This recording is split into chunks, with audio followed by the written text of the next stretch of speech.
नमस्कार दोस्तों, हमारी आज की इस कहानी का नाम है शिकायत। शाम का वक्त था। किशोर भाभी अपनी पत्नी नीलम के साथ आराम से बैठकर चाय पी रहे थे। कुछ रोज पहले बेटे की शादी की थी। घर में चहल पहल थी। अब सारे मेहमान चले गए तो अब तो दोनों भी आराम कर रहे थे।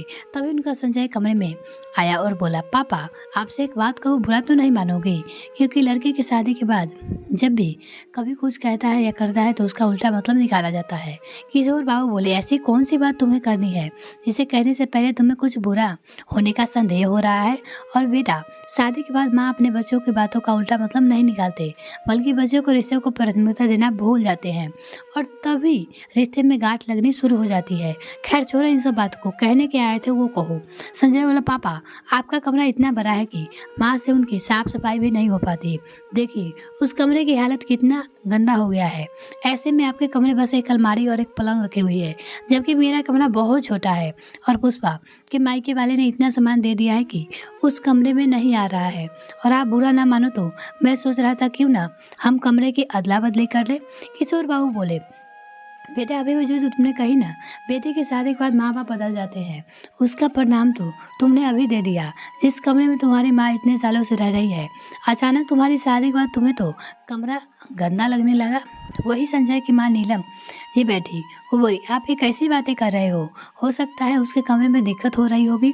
बेटा तुम्हारे पापा का कहने का मतलब नहीं है। ठीक है बेटा, मुझे कोई दिक्कत नहीं, तुम्हारे कमरे में शिफ्ट हो जाऊंगी। ऐसा करो, बहू कहो अपना सारा सामान इसे में रखवा ले। संजय बोला, माँ आप ही हद करती हो, वो अकेली सब कैसे कर पाएगी? मैं कल 2 मजदूर भेज दूंगा। पहले तो उस कमरे की रंगाई पुताई करवाऊंगा, साफ सफाई करवाऊंगा, फिर मैं अपना सारा सामान उस कमरे में ले जाऊंगा। तब तक आप अपना सारा सामान स्टोर रूम में रखवा लीजिए और गेस्ट रूम में शिफ्ट हो जाएगी। कम से कम 1 हफ्ता का समय तो लग ही जाएगा। इतना कहकर संजय वहाँ से चला गया। किशोर बाबू बोले, नीलम ये तूने ठीक नहीं किया। आज पत्नी के लिए हमें हमारा कमरा खाली करने को कह रहा है। ऐसा ना हो कि एक दिन ससुराल वालों के लिए ये घर खाली करने को कहे। नीलम जी बोली, आप ये कैसी बातें कर रही हैं? भविष्य की बातें आपको अभी से कैसे पता हो सकता है? उस कमरे में उसे दिक्कत हो रही होगी और आपसे कह नहीं पा रहा होगा। हमने तो अपनी ज़िंदगी जी ली है, अब छोटे से कमरे में आपके साथ मुझे कोई दिक्कत नहीं होगी। किशोर बाबू बोले, अपने सुख के लिए ये तुम्हारी तकलीफ भी नहीं देख रहा है, ये अच्छे लक्षण नहीं है। माँ की ममता अंधी होती है, ये बात मैंने सुना था। क्योंकि जिस बेटे के लिए माँ धूप छाँव सब बर्दाश्त करती है, आज उसी माँ को गेस्टों में रहने को बोल रहा है और तुम तो कहती हो इसे कोई बात नहीं। एक रोज संजय बोला, पापा मैं सोच रहा हूँ कि गेस्ट रूम को भी नया जैसा कर दूँ। मेरे ससुराल वाले यहाँ आते जाते रहेंगे तो उसकी भी ज़रूरत पड़ती है, फिर एक साथ दोनों काम हो जाएगा। क्यों कहते हो? वैसे आपके पेंशन के पैसे तो धरे के धरे रह जाते हैं, मेरे सारे पैसे मानो पंख लग जाते हैं। ये रंगाई पुताई का खर्चा आप देख लीजिए, क्योंकि मेरे खर्चे के बढ़ते जा रहे हैं। संजय के जाने के बाद किशोर बाबू नीलम से बोले। नीलम जी ने किशोर बाबू को समझा बुझाकर शांत कर दिया। उनके मन में कहीं न कहीं ये बातें खटक रही थी। 2 दिन बाद कमरे की पुताई शुरू हो गई। नीलम जी किशोर बाबू के साथ गेस्ट रूम में रहने चली गई। नीलम जी को अस्थमा की प्रॉब्लम थी और गेस्ट में बहुत दिनों से बंद पड़ा था, जिसके कारण उन्हें बहुत दिक्कत हो रही थी। बेटे को ससुराल वालों के चक्कर में अपनी माँ का कष्ट नजर नहीं आ रहा था। किशोर बाबू बोले, नीलम, माँ जी का गाय का दूध कसाई कहावत बहुत पुरानी है, क्या तुम्हें नहीं सुनी? जिस बेटे के लिए तुम अपने सुख दुख सब छोड़ रही हो, वो तुम्हारा कष्ट नहीं दिखा रहा है। तभी उधर से पुष्पा यार बोली, पापा जी आपका बेटा अगर आप लोगों का खर्चा करे तो आप बहुत अच्छा, वही अगर मुझ पे या मेरे मायके वाली के लिए कुछ करे तो आप लोग इतना बुरा क्यों लगता है? किशोर बाबू बोले, बहू अगर तुम्हारा पति और शौक मौज के लिए कुछ पैसे खर्चा करना चाहते हैं तो बेझिझक करे, मैं उससे कभी हिसाब मांगने नहीं जाऊंगा। पर मैं अपने पैसे यूँ क्यों खर्चा कर सकता हूँ? क्योंकि मैं कमाता नहीं। इन सब बातों की चर्चा अपने पति से करें तो बेहतर होगा। इस भविष्य में मैं तुमसे कुछ नहीं कहना चाहता। इतना कहकर किशोर बाबू घर से बाहर चले गए। इधर पुष्पा घूमती फिरती नीलम जी को अलग होने की बात सुनाती रहती, जिसे एक माँ का कलेजा कांप जाता। करीब 2 हफ्ते बाद नीलम जी और किशोर बाबू बेटे के कमरे में शिफ्ट हो गए और उन्हें उसी कमरे में अच्छा लगने लगा। एक रोज दोनों दंपति हॉल में बैठकर चाय पी रहे थे और टीवी देख रहे थे तो पुष्पा नीलम जी से बोली, मम्मी जी क्या पापा जी के साथ कमरे में बैठ सकती है? मुझे कुछ सहेलियाँ आने वाली है। नीलम जी बोले। किशोर बाबू से बोले, चलिए कमरे में चलते, वही चाय पियेंगे। किशोर बाबू शक की नजरों से नीलम को देखा तो बोली, अरे बहू की कुछ सहेलियाँ आने वाली है तो चलिए ना, हम कमरे में बैठते हैं। इतना कहकर उन्हें लेकर चले गए। कई घंटों तक घर में शोर शराबा होता रहा। दोनों वृद्ध दंपति को परेशानी हो रही थी, पर उन्होंने नजरअंदाज किया। काम वाली बाई सब कुछ मनाकर अपने समय पे वापस चले गए। पुष्पा ने बहुत कहा कि वो रुकी नहीं।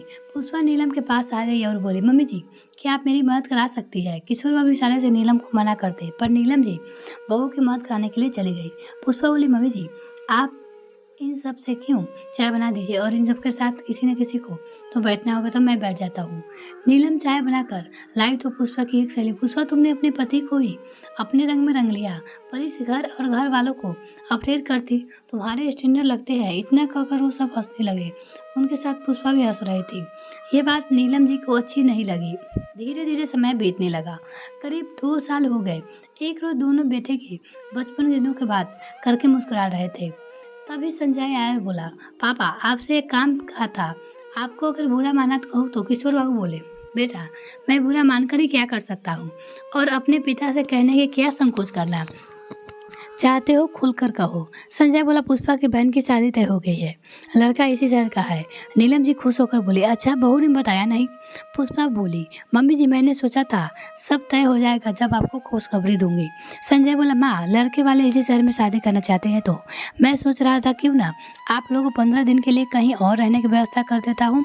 किशोर बाबू गुस्से से खड़े होकर बोले, 15 दिन के लिए हमारे रहने की व्यवस्था कहीं और कर दोगे क्या? क्या कह रहे हो? अगर व्यवस्था ही करनी है तो बहू के माता पिता के रहने की व्यवस्था 15 दिन के लिए किसी होटल में कर दो। हम अपना घर छोड़कर कहीं नहीं जाएंगे। संजय बोला, आपको क्या लगता है इतना पैसा लगा घर की पेंटिंग क्या आप लोगों के रहने के लिए मैंने करवाई थी? मेरे ससुराल वाले क्यों कहीं जाकर रहेंगे जब मेरा खुद का यहाँ घर है? पुष्पा बोली, देखो, मैंने कहा था ना कहीं और रह लेते हैं, पर आपने कहा था अपने माता पिता भावनाओं को समझेंगे, क्यों सही? और मम्मी जी, आपने कहा था कि मैंने आपको पहले नहीं बताया कि मुझे पता था सही होगा। संजय बोला, ठीक है, अगर आप होटल में नहीं जाना चाहते तो चाची जी के पास 15 दिन चलिए, मैं उनसे बात कर लेता हूँ। अब बात को बढ़ाने से कोई फायदा नहीं है पापा, मेरे लिए आप दोनों से इतना तो आपको करना ही होगा। इतना कहकर संजय और पुष्पा वहाँ से चले गए। नीलम जी की आंखें भर आई तो किशोर बाबू बोले, देख लिया, उस रोज पत्नी के लिए कमरा खाली करवाया, आज अपने ससुराल वालों के लिए हमसे हमारा घर खाली करवा रहा है। हमारा बेटा दूसरे के लिए पल पल हमें खुद को पराया कर रहा है। बस यही दिन बीच देखना बच गया था, पर मैं उसका बाप हूँ, जब तक उसे सही रास्ते पर नहीं लाऊंगा चैन से नहीं बैठूंगा। उसी रात किशोर बाबू नीलम जी को कमरे अपने भाई के घर चले गए और उन्हें से सारी बात बताई। दोनों भाई मिलकर एक वकील के पास गए, उन्हें सलाह मशवरा लिया। करीब 15 दिन बाद किशोर बाबू घर आए और बोले, मैं समाज के सामने अपने खानदान का नाम खराब नहीं करना चाहता था, इसलिए चला गया। तुमने अपने ससुराल वालों के लिए हमें पल पल पराया किया। हम तुम्हारी परवाह करते हैं, इसीलिए कह रहा हूँ कि घर के अगले हिस्से में हम रहेंगे और पिछले हिस्से में तुम रहोगे। पीछे के रास्ते से तुम इस्तेमाल करोगे, अपना खर्चा पानी खुद उठाओगे। संजय बोला, चाचा जी, आप मेरे पापा के साथ ऐसा क्या कर सकते हो जो आप भी कुछ नहीं कर रहे हो? चाचा बोले, जब तुमने अपने माँ बाप के साथ पराया जैसा व्यवहार किया तब क्या मुझसे बात की थी? नीलम जी आगे बढ़ के बोले, बेटा, तुमने तो हमें खुद अलग कर दिया, हमें तो माँ बाप थे, तुम्हें खुद अलग भी नहीं हो रहा था। तुमने अलग होने के डर के फायदा तुम्हारी पत्नी को बहुत उड़ाया, पर नहीं, अब दूसरे के लिए नहीं हमें पराया कर सकते तो क्या हम खुद से थोड़ा दूर नहीं रह सकते? 2 दिन का वक्त तुम्हें दे रहा हूँ, अपना सारा सामान लेकर दूसरे हिस्से में शिफ्ट हो जाओ। इतना कहकर नीला जी कमरे में चली गई। कुछ दिनों बाद घर के पूरे परिवार से भरा हुआ था, उसमें 2 हिस्से हो गए। अब संजय को अपने हिस्से की बिजली का बिल, पानी और काम वाली ऐसे अन्य खर्चे खुद उठाना पड़ता था। उसकी हालत खराब होने लगी थी। पुष्पा ने जब अपने माँ बाप से मदद लगाई तो उन्होंने अपने हाथ पीछे कर लिया। उस रोज संजय को एहसास हुआ कि जिसके लिए उसने अपने माँ बाप को पराया किया है, उनको अपने कभी ये नहीं थे। समय बीता, दोनों ने उसके माफ़ी मांगी। किशोर बाबू बोले, बेटा, आगे चलकर अब सब तुम्हारा ही होगा, परंतु जो गलती मैंने सुधारी है उसे दोहराना नहीं चाहता। हमें तुमसे अब कोई शिकायत नहीं है, तो जैसे चल रहा है चलने दो। मित्रों, ऐसा क्यों होता है कि किसी रिश्ते को अपने करीब लाने के लिए हम अपने कुछ नज़दीकी रिश्ते खुद से पराया कर देते हैं? जो हमारे अपने होते हैं वो परिस्थितियाँ हमारे अपने ही रहते हैं। जो ज़रूरत पड़ने पर आपके करीब आए वो कभी आपके अपने नहीं हो सकते। यह कहानी आपको कैसी रही कमेंट सेक्शन में लिखना ना भूलें। वीडियो को देखने के लिए बहुत बहुत धन्यवाद।